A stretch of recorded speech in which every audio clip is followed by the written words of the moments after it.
مساء الخير أعزائي المستمعين، كل سنة وانتم طيبين. النهارده حلقة جديدة من تيكي تاكا ومعايا الكابيتان حسام غالي اللي منورنا النهارده. انت يمكن من اكتر اللقطات الكوبري بتاع جوارديولا. انت انت عاملها له قاصد طبعا، بس انت مش عارف مين، ما خدتش بالك اكيد مين. لا ما خدتش بالي طبعا، بس اكيد انبسطت لما لقيته بجوارديولا، اكيد بتنبسط اكتر دلوقتي. كل ما هو بيعلي كل ما بيعلي انت بتعلى معاه. ف سليت الناس بقى ان انت اديت كوبري لجوارديولا بعد ما جوارديولا بقى مدرب كبير، وقال الكوبري لجوارديولا اصعب ولا في وائل جمعه؟ انا جاوبت وائل جمعه، وائل صعب برضه يعني، بس يعني انتوا يا جماعه مدخلينا في وائل جمعه ولابس كوبري. والله ما انا اللي حاطط الاسئله ده يا جماعه، وائل على دماغنا من فوق.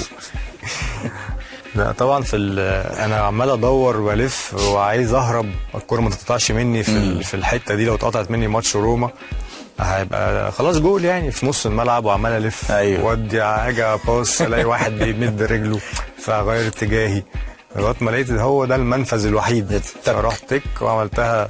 وكمان الحلو فيها ان هي جت اسيست جول. انت والله بعد كده عملتها قدام بلال شاط، اتصدت فيلينو كملها جول. الماتش ده كسبته 1-0. كسبنا 2-1. بس لا يعني مش هقول انا، بس كل الماتشات اللي احنا لعبناها ضد ريال مدريد انا لعبتها ما عدا برشلونه، كسبناها كلها ما عدا برشلونه. بقول لك اللي انا لعبتها. انت لعبت برشلونه؟ لعبت ريال مدريد لعبت روما 2، لعبت روما رايح جاي. روما كانت اعتزال لك روما برضه؟ لا مش اعتزالي، بس يعني وانا يعني قربت اعتزل. الماتش اللي كان في دبي ده كان اياكس. صح. ايوه روما ده كان برضه كان في ابو ظبي الثاني ده، او في دبي. في العين. صح. انت كسبتوه برضه. كسبنا 4-3. فكل الماتشات ده كان صلاح بيلعب الماتش ده. بالظبط. ايوه صح، افتكرت. بس الكوبري بقول لك رونقه دايما لما تدي له واحد احسن شويه، لما واحد حريف يعني طبعا بتبقى ليها قيمه اكتر طبعا، مش اي حد كده. يعني جوارديولا، جيرارد. مين اديت تاني كباري في مصر؟ انت اديت لجيرارد؟ لا يا اخي، ماتش مصر وانجلترا في ويمبلي ده 2-1 مصر. ويمبلي ولا ايه؟ 2-1. 3-1. زيدان جاب جون في اول ماتش صح؟ خسرنا 3-1. بعدين روني باين ولا جاب بقى نزل، ما اعرفش، مش فاكر مين اللي جاب الجول. بس فاكر احنا جبنا جول الاول. جبنا جول وكنا عاملين ماتش كويس قوي. وبعد كده كراوتش نزل. كراوتش جاب جول صح، جاب جولين باين. محدش عارف يمسك. جوارديولا وجيرارد كباري وروبن بايرن. لا يا اخي لا اتغلبت من بايرن. صح، اتغلبنا من بايرن في قطر 2-1. صح، ده بايرن ماتشات وديه يعني. روبن اديتها له ازاي دي مش فاكر. ده في الماتش ده برضه ليبرو. استلمت الكوره كده هو داخل عليا اخر واحد.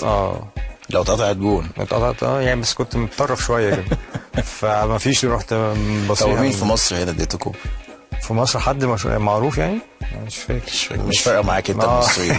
انت داخل في الليفل وحش. بس وائل جمعه ما كانش سهل الواحد يديه كوبري، غير وليد صلاح الدين. بس وائل صعب، انا ده جت معايا يعني. غير وليد صلاح الدين اداله كوبري قبل كده في التمارين. في التمارين في بلاوي. انا خدت كوبري، انا ما خدتش كباري الحمد لله يعني ما فيش لقطه ليا في كوبري خدته، بس يعني خدت كوبري مره اوحش يعني، في لفظ انا بقوله في الكباري في العالم، اسامه نبيه. كنا تمرين ولا في تمرين في موريشيوس، وكان ابويا كان ساعتها كان نائب رئيس النادي، وكان معانا رئيس بعثه. كنا في التمرين اللي قبل الماتش، وعارف انت الكوره جايه له كده، هو مديني ظهره وانا جاي له من ورا كده، فانا بقى عامل فيها ايه ان هو هيوقفها، واروح انا واخدها ورايح للجون عليه على طول. هو مش شايفني.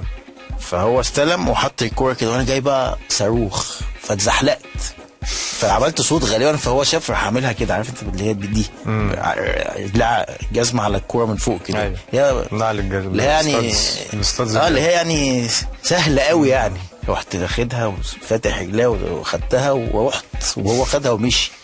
ده اسوأ كوبري في حياتي. عمر انا ما بعرفش يعني، ما بترقصش يعني، بعرف كويس.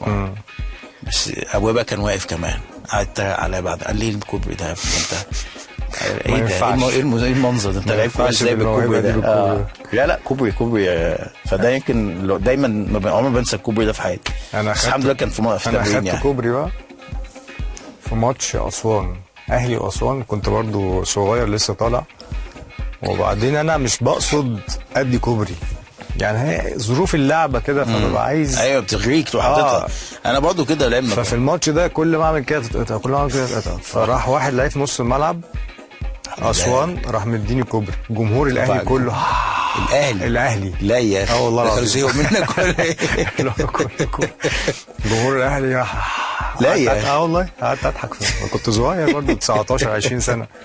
بس هو احساس الكوبري حلو وانت بتدي لواحد كده طبعا بصراحه يعني طبعا وبيحل ازمه بيحل خلاص بقى شكله حلو كده وانت بتاكل وتروح واخدها بس تاخدها من الناحيه الثانيه يعني بس هو فعلا زي ما تقول هو الواحد ما بيبقاش قاصد هي بتيجي ظروف ماتش يعني انا مثلا ما ببقاش عايز ادي كوبري بس الاقي اللي قدامي فاتح رجليه جدا عمال هو داخل مركز بتبقى سهله يعني حتى الواحد وانا بتفرج على ماتشات كتيره مثلا يبقى واحد على واحد والاقي الباك فاتح رجله جدا يا حبيبي ما تحطها له وعدي من الناحيه الثانيه مفيش خالص راح واقف مرجعها لورا والحاجات دي.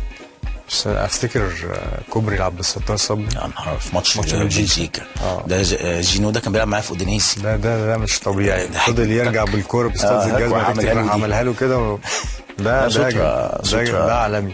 بص يا زوم انا سامع ان خالد بيبو حاول يعملها معاك في تمرين منتخب وانت قلت له ما بتتعملش كده ولبسته انت كوبري ساعتها. تهيألي انا فاكر اللي حصل بس انا مش فاكر ساعتها كوبري ولا لا لان انا فاكر ان هو كان ممكن يبقى عايز يديني كوبري بس انا ما باخدش كباري يعني ما بدافعش كتير برضه انا ما بدافعش كتير بس لما بدافع يعني بحاول اقفل رجلي يعني ما بدفعش كتير صح انت فلاعب الكوره يبقى بس انا لو واحد على واحد بتتاخد على نفسيتك انك تاخد كوبري انا اخد كوبري بالحرفانه دي وتاخد كوبري تبقى كارثه واخد بالي ومركز ولا ومركز ما ترقصش ترقيصه مش حلوه ممكن اترقص عادي ياخدك على الثابته بتاع طبيعي يعني لكن ما ياخدكش 7 مثلا ياخدك شمسيه بتحس في نفسنا الحكايه دي طول عمري يا زوم انا عارف طبعا اللعيب اللي بيلعب برجليه الاثنين بس ستيل الشمال او الضعيفه بتبقى باينه طبعا الا معاك ما شاء الله. وليد صلاح برضه كان كده متهيألي لا بس انت يمين شمال وبتعمل فنتات باليمين وترقص بالشمال الاثنين شبه بعض بالظبط. عملتها ازاي؟ في ناس فاكرين ان انا شوال اساسا. عملتها ازاي؟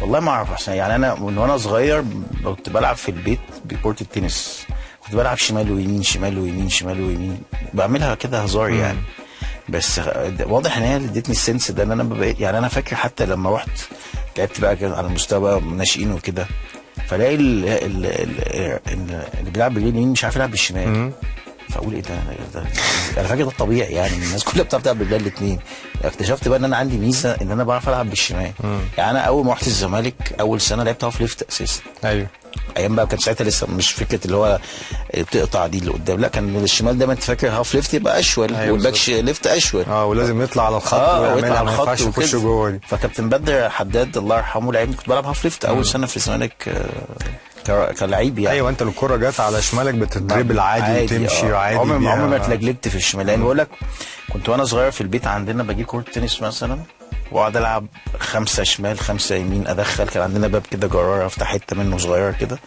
والعب الكوره في الحته واخدها فيرست تايم بال5 باليمين و5 بالشمال قاعد بقى فاضي بالليل بعد ما بخلص مذاكره فهي دي اللي ادتني السنس يعني ده الموضوع عايز براكتس يعني ده تفسيري ان انا بلعب بالاثنين زي بعض ما ينفعش اللعيب يعتمد على رجل واحده واللي احنا فيه كمان كتير جدا في ماتشات كتيره جدا بتروح الكوره مثلا واخدها على يمينك لازم تشوط بقى بشمالك فتلاقي اللعيب ما بيعرفش يشوط بشماله يروح جايبها تاني خلاص الدنيا قفلت بالظبط. فيعني مثلا ماتش مثلا اول سوبر كان لينا مع المحل انا فاكر صبري بقى اداني الكوره فهي لازم انا المفروض اشوط فكان في حد جاي عيد اللوزي تقريبا رحت عاملها كده فهو راح فهي بقى خلاص فلو انا ما بعرفش اشوط خلاص رحت واخدها بالشمال راحت رايحه يعني جواني كتير بالشمال كويس ف يعني هتفرق مع كل اللعيبه فكره اليمين والشمال طبعا ميزه كبيره بس انت برضه عندك الحته دي كويس بس مش زيك يعني عندي شمال بعرف استعملها انت برضه نص ملعب وديفندر خلي بالك انت برضه فكره ديفندر انت ولفتها بشكل تاني يعني فكره الديفندر اللي هو بيدافع بس دي مش عندك يعني انت معروف ان انت لعيب كوره جامد ربنا يخليك لا والله شهاده كبيره حد عايز يقول لعيب كوره جامد فدي شهاده يعني